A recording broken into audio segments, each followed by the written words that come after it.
महराज मलिक इस वक्त हमारे साथ मौजूद हैं। मैं आपको बता दूं कि कुलगाम में जिस तरीके से गुजर तबके के साथ कहीं ना कहीं नाइंसाफ़ी की गई है और उन पर ज़्यादती की गई है, इस पर हम बातचीत करने की कोशिश करेंगे और भी कुछ सवालात रहेंगे। सबसे पहले बहुत शुक्रिया वक्त देने के लिए। बेबागी से बात करते हैं असेंबली में।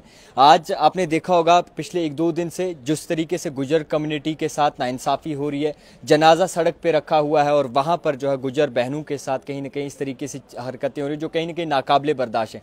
महराज मलिक क्या सोच रखते हैं इस पर? देखिए, गुजर की बात हो या किसी भी कम्युनिटी की बात हो, बात है उन नौजवानों की, वो भी किसी माँ बाप के बच्चे थे। उसमें आप कम्युनिटी को ना ही लाएं तो बेहतर है। और जिस औरत को पीटा गया वो महज एक औरत है, वो एक इंसान है। किस कम्युनिटी से मुझे फर्क नहीं पड़ता है, पीटने वाला कौन है मुझे फर्क नहीं पड़ता है, लेकिन वहश्याओं की तरह उन लोगों को पीटना, वो इंसाफ मांग रहे थे सड़क पे, तो उसके बच्चे लापता थे। अब वो अगर मांग कर रहे थे कि प्रशासन कहाँ था, पुलिस कहाँ थी, उन्होंने कार्रवाई क्या की, तो उस पर वो ढांग चलाएंगे, ये वही समझ सकता है। और ढांग चलाने वाले को सिर्फ इस गर्ज से चलाई है कि उसे प्रोटेस्ट नहीं चाहिए, वो ड्यूटी नहीं करना चाहता है, वो दफ्तर में बैठना चाहता है और सड़क को इसलिए खाली करना चाहता है कि उसे वो चीज अच्छी नहीं लगती है। अरे उसको पूछो जो सड़क पे बैठा है, जो मां रो रही है, जिसके बच्चे मर गए हैं और इनको एहसास नहीं है, उसके खिलाफ कार्रवाई होनी चाहिए। मैं तो सरकार की नाअहली समझता हूँ। सरकार होते हुए अगर ये सवाल उठ रहे हो और ये चीजें हो रही हैं, अगर उन पर कार्रवाई नहीं हो रही है तो मैं शर्मिंदा हूँ। एक हक इंसाफ की बात कर रहे थे, जनाजा सड़क पे रखा हुआ था और मैं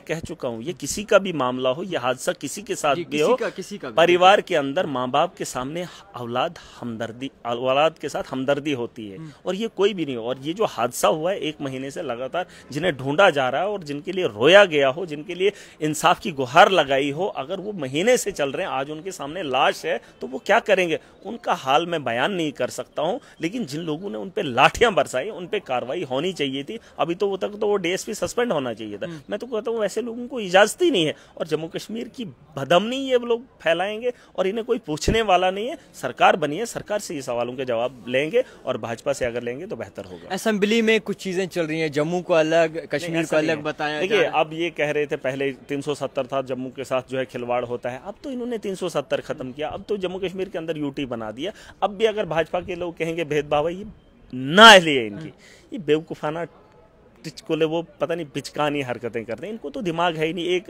एमएलए उठा, वो बोलता है मैं ट्रांसपोर्टर हूं, तो ट्रांसपोर्टर में जो है किराए में इजाफा होना चाहिए। ये इस किस्म की सोच रखने वाले, ये माइनिंग करने वाले लोग हैं, ये ठेकेदार लोग हैं, इनको सियासत में लाकर ये तो इनके ऐसे ऐसे सवाल होंगे। जम्मू कश्मीर अगर बना है तो जम्मू कश्मीर की बेहतरी के लिए अब इनको काम करना चाहिए। अभी भी कह रहे हैं कि अंत्योदय AAY कैटेगरी के लोग बहुत कम हैं, बहुत सारे लोगों को फायदा नहीं होगा। जिन लोगों ने 2011 के बाद 2021 तक सेंसस नहीं करवाई, राशन कार्ड भाजपा 10 साल नहीं बना पाई, इनसे क्या उम्मीद करोगे? अब जम्मू कश्मीर के लोगों ने मैंडेट चुनी हुई सरकार को दिया है, NC को दिया है, अलायंस को दिया है। अब सरकार बेहतर करेगी जम्मू कश्मीर के बारे में। इन्होंने हमला करना था, इन्होंने सर फोड़ना था, फोड़ दिया। अब जो है टांके लगाने का काम सरकार करेगी। अब मरहम लगाएंगे, वक्त लगेगा, उसका इलाज होगा, एक बार फिर वैसा खूबसूरत होगा और उसे जो है उस अमन में लेने के लिए अभी थोड़ा सा वक्त लगेगा, कोशिश करेंगे। खैर, एक और सवाल, आखिरी सवाल रहेगा। नौजवानों के लिए इस वक्त कहीं ना कहीं बड़ा मुश्किल वक्त चल रहा है, अनएम्प्लॉयमेंट पीक पर जा रही है और कोई इस पर खास बातचीत जो है फोकस किया नहीं जा रहा। देखिए, इस पे करना है, देखिए पॉलिसी मेकर है, कानून साज है, यहाँ पर बातें वही पुरानी हो रही हैं। जल जीवन का मिशन लाया था मोदी ने, वो मिशन था 50-60 साल का, लेकिन उसकी गवाही ये लोग खुद देते हैं कि वो जल जीवन मिशन फेल है, जिसकी तारीफ है पूरे देश के अंदर नहीं दुनिया के अंदर डंका पीटा जा रहा था। आज एक MLA ने कहा कि मेरी पाइप, मेरे इलाके की पाइपें लीक कर रही हैं, MLA बीजेपी का बोल रहा है। तो जो मिशन 60 साल का था, मिशन पे था वो काम, वो इतना बड़ा मिशन था, जो मिशन एक ही साल में फेल हो गया। तो कहीं ना कहीं नौजवानों के रोजगार में आप कैसे उम्मीद करोगे? उसके लिए पॉलिसीज बनानी है। मैंने कहा है जैसे माइनिंग से जो है हम रेवेन्यू जनरेट करेंगे, टूरिज्म से हम रेवेन्यू जनरेट करेंगे, और भी बहुत सारी चीजें हैं जिनसे हम रेवेन्यू जनरेट करेंगे, ताकि आने वाले अगले साल में जब बजट में इजाफा होगा तो बेरोजगार नौजवानों को रोजगार मिलेगा। बहुत शुक्रिया वक्त देने के लिए। महराज मलिक हमारे साथ मौजूद थे। फिलहाल देखते रहिए द टाइपराइटर जावेद खान के साथ।